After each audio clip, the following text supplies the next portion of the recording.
অষ্টম শ্রেণীর প্রিয় শিক্ষার্থীবৃন্দ, আশা করি সবাই ভালো আছো। ওয়েলকাম টু শিক্ষা ল্যাব। তো আমি একটি প্রাণী জগতের শ্রেণীবিন্যাসের প্রথম ক্লাসটি অলরেডি নিয়েছি এবং আজকে হচ্ছে তার দ্বিতীয় ক্লাস। তো এখানে দেখেছি যে অ্যানিমেলিয়ার যে জগৎটা আছে বা কিংডমটা আছে, এই কিংডমকে আমরা দুইটা ভাগে ভাগ করতে পারি। একটা হচ্ছে মেজর পর্ব, একটা হচ্ছে নন মেজর পর্ব, বা আমরা বলতে পারি প্রধান পর্ব অথবা তোমার অপ্রধান পর্ব। তাহলে এই মেজর পর্বের মধ্যে আছে মোট হচ্ছে 9টি। কয়টি আছে? মোট আছে 9টি। এই 9টি পর্বকে বলা হয় প্রধান পর্ব। আর বাকি যে নন মেজর পর্বটি আছে, কয়টি আছে? 24টি। তাহলে অ্যানিমেলিয়া জগৎকে টোটাল 33টি পর্বে ভাগ করা যেতে পারে, কিন্তু এর মধ্যে প্রাণীর বৈশিষ্ট্য এবং বসবাস এগুলোর ক্ষেত্রে প্রধান পাবো হচ্ছে 9টা, আর সহকারী যেগুলো পাবো বা অপ্রধান পাবো সেগুলো হচ্ছে 24টি। এই 24টি তোমাদের সিলেবাসে নাই, এটা বাদ দিয়ে দিবা। আর এখানে যে মেজর 9টি পর্ব আছে, এই 9টি পর্বকে আবার দুই ভাগে ভাগ করা যেতে পারে। একটি হচ্ছে 8টি পর্বের প্রাণী হচ্ছে অমেরুদণ্ডী, আর একটি পর্বের প্রাণী হচ্ছে মেরুদণ্ডী। তার মানে আমরা মেজর পর্বকে দুইটি ভাগে ভাগ করেছি, অমেরুদণ্ডী প্রাণী এবং মেরুদণ্ডী প্রাণী। তার মানে 9টির মধ্যে 8টি হবে অমেরুদণ্ডী প্রাণীর ক্ষেত্রে আর একটি হবে মেরুদণ্ডী প্রাণীর ক্ষেত্রে। তাহলে এইখানে অমেরুদণ্ডী প্রাণী যেগুলো আছে এগুলোকে বলা হয় নন কর্ডেট, আর মেরুদণ্ডী প্রাণীকে বলা হয় কর্ডেট। তাহলে নন কর্ডেট, কর্ডেট, মেরুদণ্ডী, অমেরুদণ্ডী। তাহলে মেরুদণ্ডী হচ্ছে একটি পর্ব, অমেরুদণ্ডী হচ্ছে 8টি পর্ব। টোটাল কয়টি হলো? 9টি। তাহলে এই জিনিসটা যে আমরা মেজর পর্ব পাইলাম, এই মেজর পর্বকে আমরা এখানে যে লাল কালারের যে লেখাটা আছে এখানে আমি একটা বিস্তারিত চিত্র দিয়ে রাখছি বা ক্লাসিফিকেশন দিয়ে রাখছি, এবং এটা আমি ধারাবাহিকভাবে দেখাচ্ছি যে আমাদের যে কিংডম বা রাজ্য আছে বা অ্যানিমেলিয়া যে রাজ্য আছে, এই অ্যানিমেলিয়া রাজ্যকে আমরা একটু আগেই দেখলাম যে মেজর পর্ব 9টি আর নন মেজর পর্ব 24টি। মোট কয়টি? 33টি। এই 33টির মধ্যে 24টির দরকার নেই, আর বাকি যে 9টি আছে এই 9টি আমাদের দরকার বা সিলেবাসে আছে। তো জগৎ বা অ্যানিমেলিয়ার যে শাখা, এটাকে আমরা বলতে পারি 9টা পর্ব। এই যে 9টা পর্ব, এই 9টা পর্বের প্রথম থেকে এবং এই 8 পর্যন্ত এটাকে বলা হয় অমেরুদণ্ডী প্রাণী বা নন কর্ডেট। আর সর্বশেষ যেটা আছে কর্ডাটা, এই কর্ডাটা হচ্ছে মেরুদণ্ডী প্রাণী বা কর্ডেট। তাহলে প্রথম পর্বের নাম কি? পরিফেরা। এই পরিফেরা সাধারণত স্পঞ্জ নামে পরিচিত। এদের দেহগুলো সাধারণত জায়গায় জায়গায় ছিদ্র থাকে বা ছিদ্রাল প্রাণীও বলতে পারো। এটা নিয়ে আমি পরবর্তী ক্লাসে বিস্তারিত বর্ণনা করব। এরপর আছে নিডারিয়া, এদেরকে বলা হয় সমুদ্রের ফুল। ওকে। এরপর আছে প্লাটি হেলমিনথিস বা চ্যাপ্টা কৃমি। চ্যাপ্টা কৃমি যতগুলো আছে সবগুলোই হচ্ছে এই প্লাটি হেলমিনথিস। এরপর আছে নেমাটোডা। নেমাটো হচ্ছে গোল কৃমি।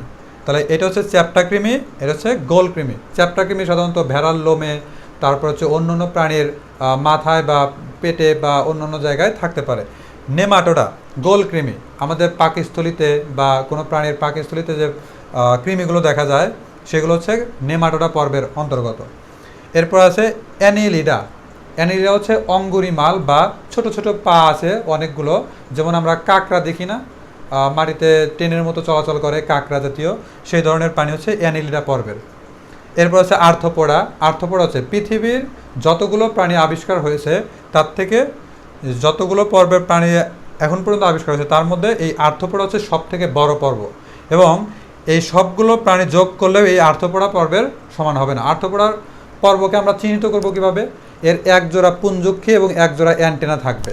পুঞ্জক্ষী মানে চোখ, এক জোড়া চোখ থাকবে এবং এক জোড়া অ্যান্টেনা থাকবে। অ্যান্টেনা মানে এরকমভাবে সংকেত পাঠায়, যেমন হচ্ছে আরশোলা, মশা, মাছি এই জাতীয়। এরপর আছে মলাস্কা বা কম্বোজ প্রাণী বা খোলসযুক্ত প্রাণী। এই মলাস্কা প্রাণী হচ্ছে পৃথিবীর দ্বিতীয় বৃহত্তম পর্ব। তো আর্থোপোডার পরে সবথেকে বৃহত্তমকে মলাস্কা বা কম্বোজ প্রাণী বা খোলসযুক্ত প্রাণী। এদের উদাহরণ হচ্ছে শামুক, ঝিনুক ইত্যাদি। একাইনোডার্মাটা। একাইনোডার্মাটা হচ্ছে তোমার কণ্টকায়িত প্রাণী, যেমন তারা মাছ, অক্টোপাস। এদের দেহগুলো যদি আমরা দেখি বা তুমি যদি ইউটিউবে বা গুগলে সার্চ করে দেখো অক্টোপাস বা তারা মাছের স্ট্রাকচারটা আসলে কেমন, তাহলে ওরা কিন্তু তোমাকে দেখিয়ে দিবে এটার আসলে স্ট্রাকচারটা কেমন। তো একাইনোডার্মাটা হচ্ছে কণ্টকায়িত প্রাণী বা কাঁটাযুক্ত প্রাণী। এরপর হচ্ছে লাস্ট কর্ডাটা। বা কর্ডেট প্রাণী বা মেরুদণ্ডী প্রাণী। এই মেরুদণ্ডী প্রাণীকে আমরা আবার 3 ভাগে ভাগ করতে পারি। এটাকে বলা হয় উপপর্ব, যা সাব ফাইলাম বলতে পারো। এটা হচ্ছে ফাইলাম বা পর্ব, এটাকে বলতে পারো সাব ফাইলাম বা উপপর্ব। তাহলে কর্ডেট মেরুদণ্ডী প্রাণীকে আবার 3 ভাগে ভাগ করছি। কয় ভাগে? 3 ভাগে। একটা হচ্ছে ইউরোকর্ডাটা, একটা হচ্ছে সেফালোকর্ডাটা, আর লাস্ট হচ্ছে ভার্টিব্রাটা। ইউরোকর্ডাটা, সেফালোকর্ডাটা এটা নিয়ে বিস্তারিত তোমাদের সিলেবাসে নাই, এটা তুমি স্কিপ করতে পারো।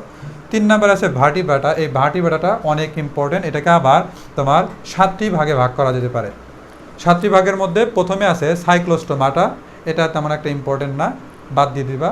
এরপর আছে কন্ডিক্সথিস, এটা আছে অস্থিটিক্স। উভচর, উভচরটা কি?